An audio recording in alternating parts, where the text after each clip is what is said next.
अखंड ज्योति जनवरी 1941। पृष्ठ 15।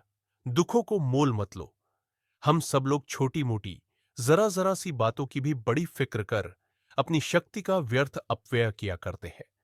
कुछ लोग तो इतनी अधीर प्रकृति के होते हैं कि दैनिक चिंताओं की चिंता से भी अपने आप को मुक्त नहीं कर सकते। साधारण सी घटनाओं पर भी खींच अत्यधिक उत्तेजित हो उठते हैं, जिन्हें कि समझदार लोग कतई महत्व नहीं देते।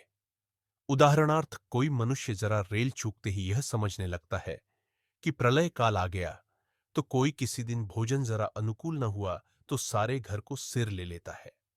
कोई मनुष्य नौकर द्वारा जरा कोई गलती हो जावे तो अपने आप को वश में नहीं रख सकता, हालांकि यदि उस पर के अधिकारी उसको एक अष्टमांश बात कह दे तो वह इसमें अपना घोर अपमान और अपने साथ परले सिरे का दुर्व्यवहार समझेगा। कुछ ऐसे शक्की होते हैं कि जरा कोई चीज नहीं मिलते ही यह समझकर चिंता समुद्र में गोते लगाने लगते हैं कि कोई उनकी चीजों का अपहरण करने का षड्यंत्र रच रहा है, हालांकि वह चीज वह स्वयं ही कहीं रखकर भूल जाते हैं।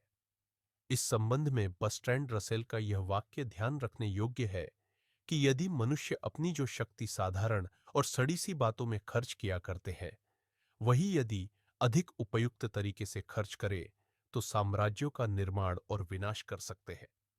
आगे वह कहता है कि समझदार आदमियों को यह ख्याल भी नहीं होता कि उनके नौकर ने फर्श साफ किया है या नहीं, रसोइया ने आलू पकाए हैं या नहीं, या भंगी ने नाली साफ की है या नहीं। उपर्युक्त बातों का यह तात्पर्य नहीं कि हमें गलतियों का परिहार करने का यत्न न करना चाहिए या किसी बात की ओर ध्यान ही न देना चाहिए। कहने का तात्पर्य यही है कि ये बातें ऐसी नहीं है जिनसे आप मानसिक मूर्छा ले आवें या अपने मस्तिष्क पर अनावश्यक बोझ लाद लें। चिढ़ जाने पर भी अपना मिजाज न खोना संस्कृति की निशानी है। मिजाज की गर्मी एक प्रकार का पागलपन है। घर गृहस्थी की चिंताएं, जो 10 में से 9 निवार्य होती है, और अनावश्यक दुराकांक्षा, दुर्भाव या जलन व निराशा एवं असफलता ऐसी चीजें नहीं है जिनसे स्वयं पर चिंताओं का पहाड़ तोड़ लिया जाए। हम इस बात पर बड़ा संताप करते हैं कि हमारी योग्यता की कोई कद्र ही नहीं करता। फलतः हम दूसरे लोगों को मूर्ख, गंवार या कृतघ्न समझ मन में खार खाने लगते हैं। फिर भी कैसा विरोधाभास है कि हम अपने ऊंचे उठने के लिए उन्हीं से सहयोग और समर्थन की आशा रखते हैं। इस प्रकार निष्प्रयोजन उधेड़बुनों से बचने के लिए आवश्यक है कि हम जीवन में अधिक विवेक और संयम से काम लें। इसी को हम दूसरे शब्दों में जीवन में सरसता कह सकते हैं। जीवन की सरसता के यह माने नहीं कि आप जिसकी भद्द या मजाक उड़ावे, प्रत्युत इसका अर्थ है जीवन में सदा प्रफुल्लित रहने की भावना पैदा करना। ऐसा जो कुछ करेगा उसमें अनावश्यक आत्ममहत्व, दूसरों के द्वारा कद्र या प्रशंसा आदि का भावना रखेगा। वह संसार के साथ हंसेगा, उसकी तरफ नहीं। वह अपनी दुख कहानियों को बिना पश्चाताप, खेद या ढंका पीटने के चुपचाप अपने उर में रखेगा। वह किसी विषय में असफल होने स्थिति और हाथ रुमाल या कॉलर बटन खोने की स्थिति दोनों में एक सा संयत और गंभीर रहेगा।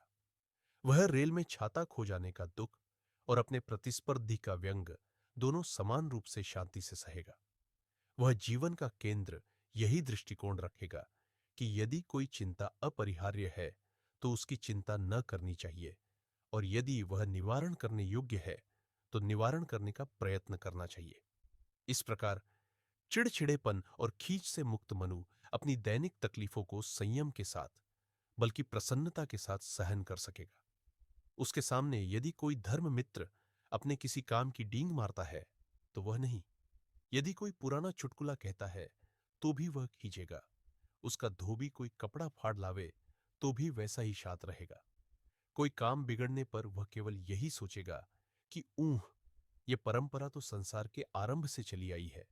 जब देवताओं ने भी दुख सहे है तो हमारी बिसात ही क्या।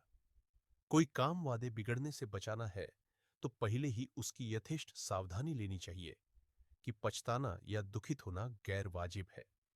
विघ्न, बाधाओं, कठिनाइयों पर विजय प्राप्त करने का यही तरीका है। मनुष्य को यह सोचना चाहिए कि आज जो हमें कष्ट मालूम होता है वह कल बहुत साधारण दिखेगा, और हमारे जो घोर दुख है उनका भी संसार की दृष्टि से मापने से कोई मूल्य नहीं है।